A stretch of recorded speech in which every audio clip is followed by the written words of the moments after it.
Bulldozer की सरकार नहीं, यह आतंकवादियों की सरकार है।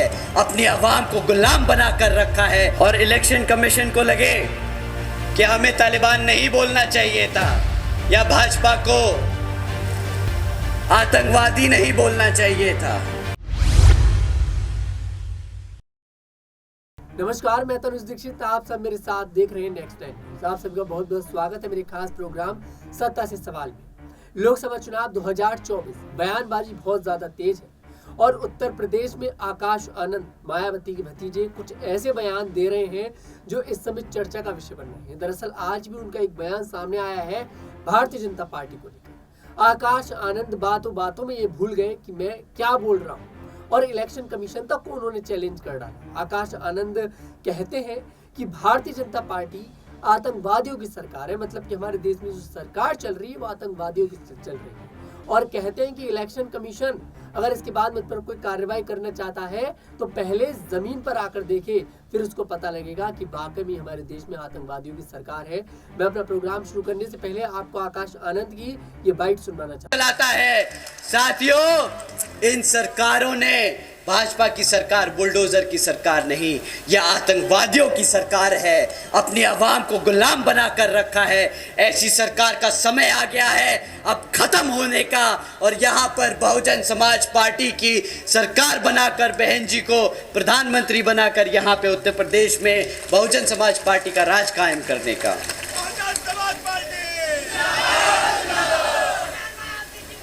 साथियों, अगर हमारी बात थोड़ी ज़्यादा छुप गई हो और इलेक्शन कमीशन को लगे कि हमें तालिबान नहीं बोलना चाहिए था या भाजपा को आतंकवादी नहीं बोलना चाहिए था, तो हम उनसे दरख्वास्त करेंगे कि यहाँ उतर के आके देखें और गांव-गांव में घूमें और पता करें कि यहाँ के जो बहन बेटियाँ हैं, जो हमारे युवा हैं, वो किस हालत में जी रहे हैं। वो खुद समझ जाएंगे कि जो हमने कहा वो गलत नहीं, वो सत्य है, वो सच है, वो हमारी आवाम आज जी रही है। तो सुना आपने आकाश आनंद किस तरह से भारतीय जनता पार्टी को आतंकवादियों की सरकार कह रहे हैं और इलेक्शन कमीशन को, जिस समय पूरा देश उनके हाथ में है, इलेक्शन कमीशन को उनको चैलेंज करते नजर आ रहे हैं। इन सभी बातों पर चर्चा करेंगे। मेरे साथ मौजूद है स्टूडियो में अमन सर। बहुत बहुत स्वागत है आपका। सबसे पहला सवाल यही कि जो नेता होते हैं वो बातों बातों में ये भूल जाते हैं कि हम क्या बोल रहे हैं। इलेक्शन कमीशन को इस बार खेल से बनाकर रख दिया। चाहे आप पप्पू यादव को देख लीजिए बिहार से, तेजस्वी यादव को देख लीजिए, किसी भी नेता को देख लीजिए, इलेक्शन कमीशन को इस बार बिल्कुल खेल की तरह लेकर चल रहे हैं। अब आकाश आनंद का ये बयान, ऊपर से इलेक्शन कमीशन को बिल्कुल पॉइंट आउट कर देना, कितना भारी पड़ सकता है आकाश आनंद? देखिए, बिल्कुल मुझे याद है कि मैंने आप ही के प्रोग्राम में कहा था आकाश आनंद को लेकर कि जिस तरह का बड़बोलापन वो दिखा रहे हैं, जिस तरह की बातें वो रख रहे हैं, वो दरअसल आपत्तिजनक हो सकती हैं, क्योंकि किस तरह की भाषा शैली का प्रयोग करते हैं। देखिए, आप पब्लिक डोमेन में हैं तो आपको कम से कम भाषा शैली का बहुत ध्यान रखना पड़ेगा, शब्दों का बहुत ध्यान रखना पड़ेगा। शब्दों के चयन को लेकर आपका जो कह सकते हैं कि प्रेजेंटेशन है बहुत ज़्यादा मायने रखता है। लेकिन जिस तरह से आपने वीडियो सुनवाया उसमें हमारे दर्शकों ने भी सुना होगा कि किस तरह से आकाश आनंद जो है जो सरकार है उसको आतंकवादियों की सरकार कहते हुए दिखाई पड़ रहे हैं और साथ में इलेक्शन कमीशन को भी चैलेंज कर रहे हैं। देखिए, अपने आप में ये बहुत ज़्यादा कह सकते हैं कि पानी ऊपर जाने, सर से ऊपर जाने वाली बात हो जाती है कि इस तरह से इलेक्शन कमीशन को टारगेट करना और सरकार को, चुनी हुई सरकार जिसे जनता ने चुना, उसको इस तरह का तमगा देना, मेरे ख्याल में कि आकाश आनंद को अभी इससे बचना चाहिए, क्योंकि उनकी राजनीति अभी शुरू हुई है। लेकिन जिस तरह से वो इस तरह की बयानबाजी कर रहे हैं, आप देखिए चंद्रशेखर आज़ाद को क्या कुछ बोल जाते हैं, इसके अलावा जो है राहुल गांधी के बारे में क्या बोल जाते हैं, अखिलेश के बारे में क्या बोल जाते हैं। लेकिन अब उन्होंने शायद बोलने की सीमा को पार कर दिया है, हद को पार कर दिया। हो सकता है उनके ऊपर कोई बड़ी कार्रवाई यहाँ पर होती हुई नजर आए, क्योंकि इस तरह का बयान देने का हक किसी को भी नहीं है, क्योंकि जो सरकार देश में चल रही है उसमें कह सकते हैं कि मेरी सहमति असहमति हो सकती है, लेकिन इस तरह के शब्दों का चयन करना, इस तरह के शब्दों को सामने रखना मेरे ख्याल से बहुत घोर निंदनीय है और इस तरह की चीज़ों को नहीं होना चाहिए, क्योंकि आप अपने ही देश की सरकार को इस तरह की बातों का, इस तरह के शब्दों का प्रयोग करें, कहीं ना कहीं धूमिल करने का प्रयास कर रहे हैं और ऐसे शब्द जिसको मेरे ख्याल में कि हमें ही बोलना उचित नहीं है। तो ऐसे में आकाश आनंद, जो मैं आपसे कह रहा हूँ, पहले भी हम इस पर बात कर चुके हैं कि इस तरह की जो भाषा शैली है, इस तरह के जो शब्दों का प्रयोग करता है। आपको याद होगा कि जब पेपर लीक पे वो बोल रहे थे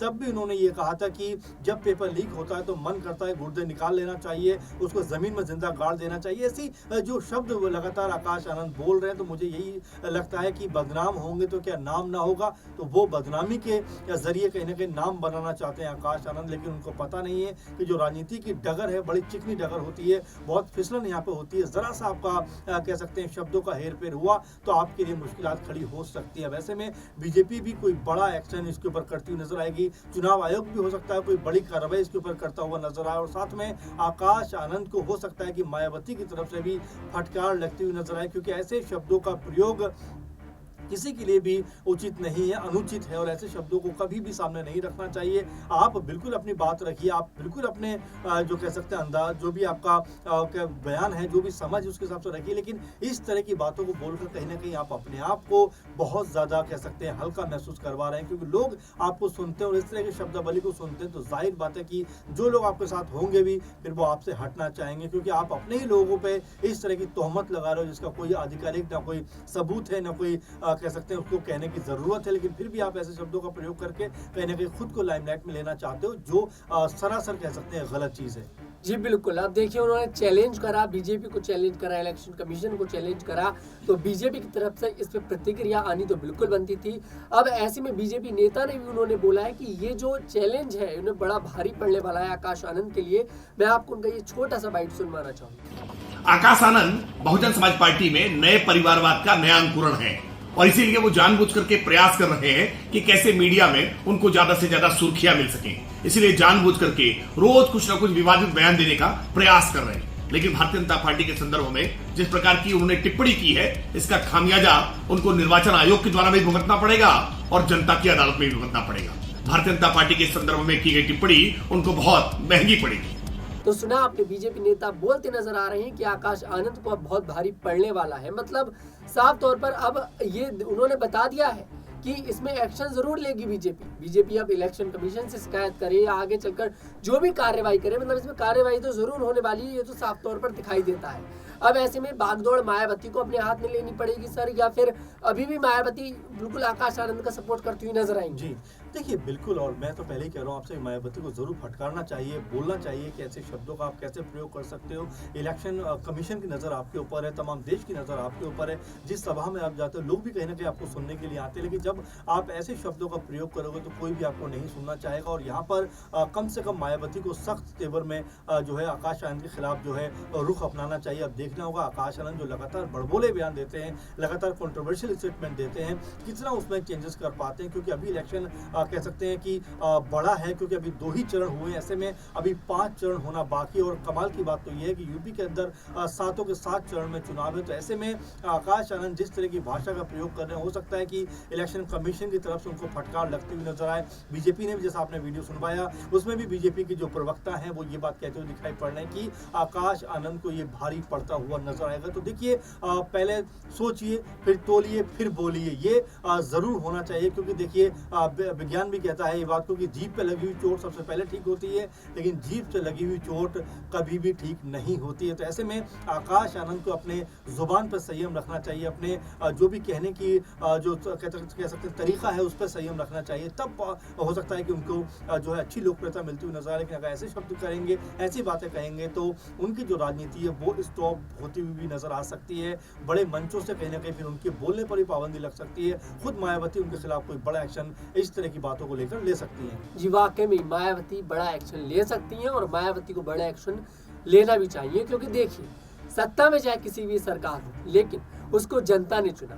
अगर आप सत्ता में बैठी सरकार पर सवाल उठाते हैं तो मतलब आप जनता से सवाल करते हैं, आप उस जनता के उस डिसीजन की बेइज्जती करते हैं। कहीं ना कहीं इसमें जरूर कार्रवाई तो देखने को जरूर मिलेगी। खैर आपको क्या लगता है, कमेंट सेक्शन में जरूर बताइए कि इसमें आकाश आनंद के इस बयान से कितनी अब राजनीति और उबलने वाली है लोकसभा 2024 के चुनाव में, और आगे क्या क्या देखने को मिल सकता है। कमेंट सेक्शन में जरूर बताएं। अगर आपको हमारा वीडियो पसंद आया, हमारी वीडियो को लाइक करें, शेयर करें और हमारे चैनल को जरूर सब्सक्राइब करें।